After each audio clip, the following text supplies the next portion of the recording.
Yo soy Isabela Mejía. Quiero empezar contándoles un poquito sobre mí. Yo crecí aquí en Bogotá con mis dos hermanas y mis papás. Me gradué del Colegio Nueva Granada y actualmente soy estudiante de segundo semestre de la Universidad del CESA. Para mí el colegio fue una experiencia completamente inolvidable. Yo era muy feliz yendo allá todos los días. Desde un principio recuerdo que en el colegio teníamos varios parques para jugar con nuestros amigos.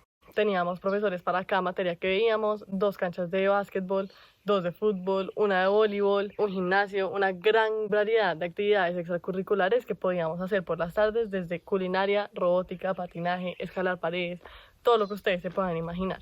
Habían equipos para los deportes que entrenaban por las tardes y mucho, mucho más. Recuerdo los días antes de entrar al colegio ir a la Panamericana con mamá para comprar cuadernos, maleta, crayolas, lápices, colores, todo lo que se fuera a necesitar en el año escolar. Muchos de mis amigos o de mis compañeros llegaban al colegio en carro en el que los llevaba o la mamá o el conductor y a las 2 de la tarde volvían por ellos. Veía clases en grupos de aproximadamente 20 estudiantes en salones acondicionados donde habían videobeam, mini bibliotecas, un tablero, recursos que ayudaban a facilitar las clases. En el colegio habían 4 bibliotecas, una para cada sección en las cuales se dividía mi colegio, que eran 4. Y el colegio nos proporcionaba con cualquier libro que podríamos llegar a necesitar para clases como matemáticas o sociales.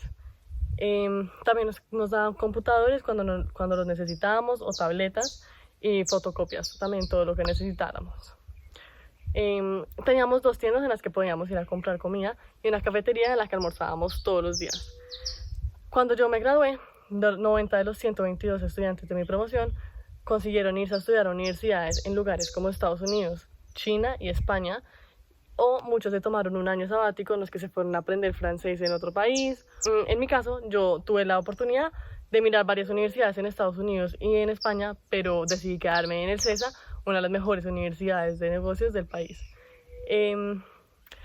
Todas estas cosas para mí eran completamente normal. Cuando yo crecí, estas eran cosas que yo veía a diario y nunca me tomé el tiempo de sentarme a pensar en ellas.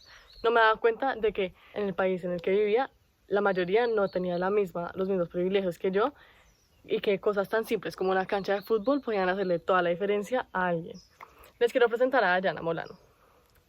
Dayana es una estudiante de 19 años que se graduó de un colegio público localizado en Suba, al cual atendían estudiantes de estratos 0, 1 y 2. Ella tenía 2 hermanos, uno de ellos validó el bachiller, mientras que el otro se ganó una beca en la Universidad Distrital, se graduó del colegio, se ganó una beca en la Universidad Distrital y la perdió por el hecho de que no tenía con qué pagar la matrícula mínima requerida para poder entrar a la universidad. Ella se graduó del colegio y no pudo entrar directamente a la universidad porque no tenía con qué pagarla en ese momento y entonces se tomó un año en el que tomaba cursos de inglés, que era lo que más la apasionaba, y después entró a la Universidad del Bosque. Actualmente ella está estudiando licenciatura en bilingüismo y me contó que en un futuro quiere de pronto hacer una maestría en Canadá. Dayana también creció aquí en Bogotá y se graduó en un colegio en el que mencioné anteriormente, localizado en Suba. En su colegio no había una cancha de fútbol, ni tampoco había parques para niños chiquitos. La cancha que ellos utilizaban era propiedad de la comunidad y a veces el profesor tenía que sacar plata de su propio bolsillo para poder darles una buena clase, para poder pintarles marquitas en la cancha para que de esa manera pudieran tener una clase que valía la pena. Por la falta de recursos, muchos de los profesores solamente miraban los temas básicos de la clase en vez de profundizar en ellos. Clases como música no existían y actividades extracurriculares tampoco. De las 4 sedes en las que se dividía su colegio, solamente una tenía biblioteca y estaba disponible 2 horas al día para los estudiantes de la jornada de la tarde porque se cruzaba con el almuerzo del funcionario. Entonces no tenían casi tiempo para poder ir a ella, escoger libros, mirar, tener las experiencias que uno tiene como niño, pues que yo tuve la oportunidad de tener cuando crecí. Si los estudiantes necesitaban algún libro o algún tipo de materiales, el colegio no se los proporcionaba, sino que pues personalmente tenían que ir a comprar sus cosas mayoría de las veces. Veían clases en grupos de aproximadamente 35 a 40 estudiantes por salón y muchos se graduaban y en vez de estudiar se ponían a trabajar para poder ayudar a su familia. El colegio les proporcionaba con un refrigerio, pero porque no tenía los recursos para darles un almuerzo nutricional a todos sus estudiantes. Como se puede evidenciar, la diferencia entre estos 2 colegios es abismal a pesar de que están a menos de 40 minutos de distancia. Vivimos en un país en el que existe una brecha de desigualdad enorme. Dos mujeres de la misma edad, viviendo en la misma ciudad, ambas con metas, frustraciones, sueños, familias, amigos, y que han tenido dos experiencias completamente diferentes a nivel educativo. Parecerían dos personas de planetas completamente diferentes. Para ponerlos un poco en contexto, Colombia es un país en el que en el 2012 el 32% de la población vivía por debajo del umbral de pobreza y el 6.6% de la población era analfabeta. La diferencia entre los estratos socioeconómicos es enorme y la educación de buena calidad es principalmente accesible para las personas en estratos altos. Sin embargo, este es un problema que es mayormente desconocido o ignorado por personas en estratos 5 o 6 porque uno, piensan que no les incumbe, o dos, como dice la senadora del partido político Centro Democrático, María Fernanda Cabal, la universidad pública es un barril sin fondo. De lo que no se dan cuenta es que solo una pequeña porción de nuestra población vive con grandes privilegios y la mayoría tiene que hacer grandes esfuerzos para por lo menos acceder a la educación pública. La educación se convierte en un negocio para generar utilidades en vez de generar un bien para la sociedad. Las buenas universidades del país tienen un precio que hace que la mayoría de las personas solamente puedan soñar con ellas, mientras que para muchos es asegurado un título universitario y una buena educación, para la mayoría esto es inalcanzable. Algo que no tiene sentido porque nosotros crecemos oyendo acerca de la importancia que tiene la educación y como esto es un derecho fundamental y por ende este debería ser otorgado a todos y no solamente un producto que pueden adquirir las personas con dinero. Cuando hablé con Dayana me contó un poco de su historia y cómo había llegado a donde está en este momento.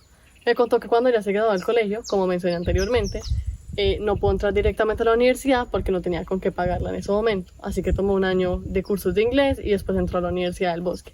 Ahí el papá le dijo que solamente le podía pagar el primer semestre porque no tenía con qué pagarle más sus estudios y que si quería seguir sus estudios tenía que buscar un trabajo en el cual pudiera, que le ayudara a pagar la universidad. De aquí ella consiguió un trabajo enseñando clases extracurriculares como culinaria o robótica o arte y de ahí paga sus estudios ella. ¿Cómo es posible que la educación sea considerada un derecho fundamental cuando se gasta más tiempo tratando de acceder a ella que realmente estando en ella?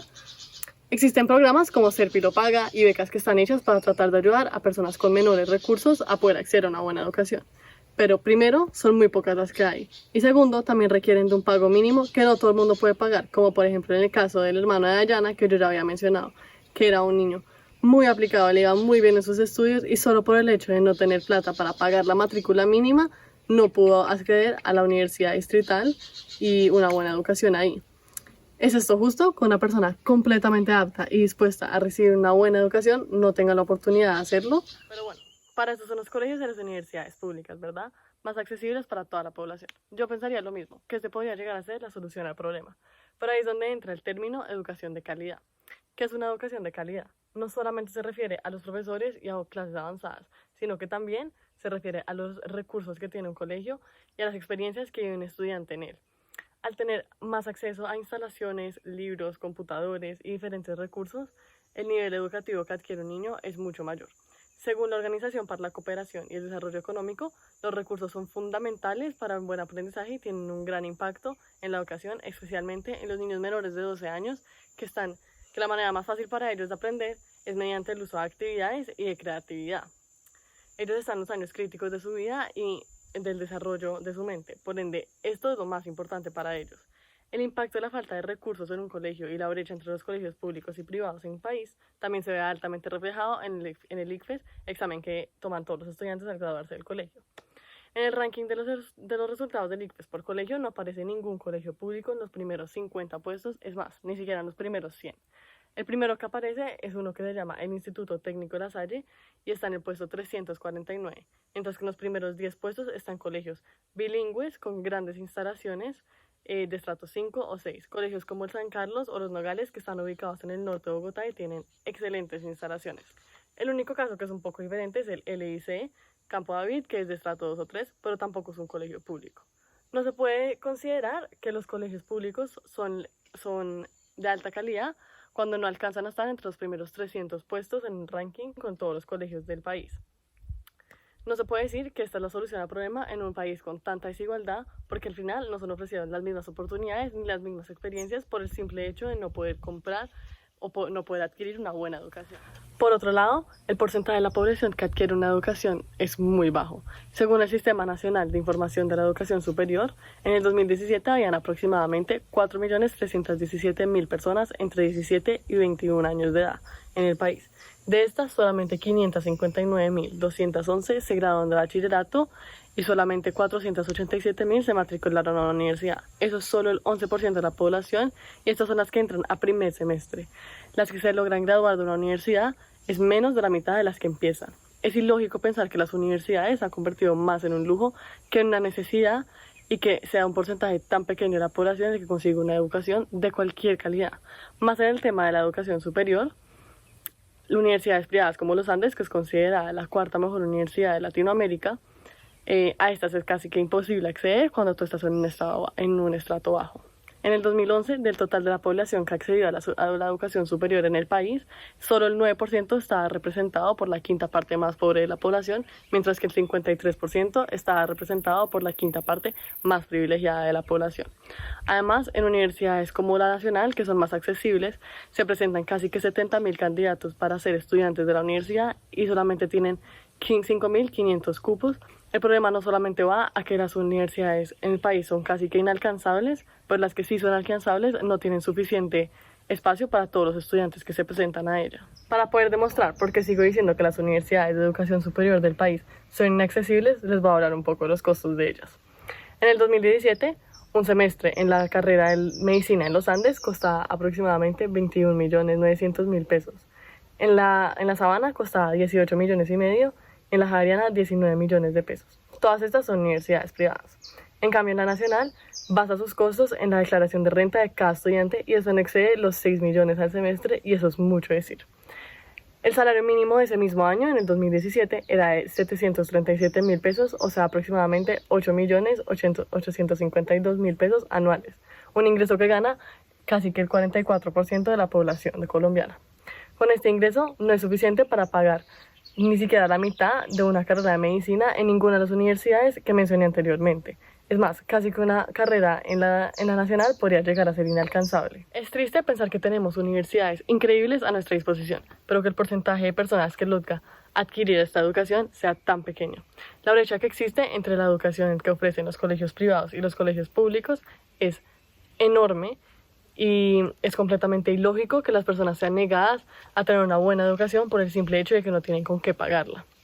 Como había mencionado antes, la educación se ha convertido más en un mercado que beneficia a las personas en utilidades más que en beneficios para la sociedad. Y al final esto no tiene sentido porque al final el nivel bajo de educación es lo que frena a un país a poder desarrollarse y a crecer. Ayudar a personas a lograr sus sueños de alcanzar una buena educación de calidad es necesario para que cada día seamos más las personas informadas y educadas en este país y mejorar el sistema de educación público es necesario para cerrar esta brecha.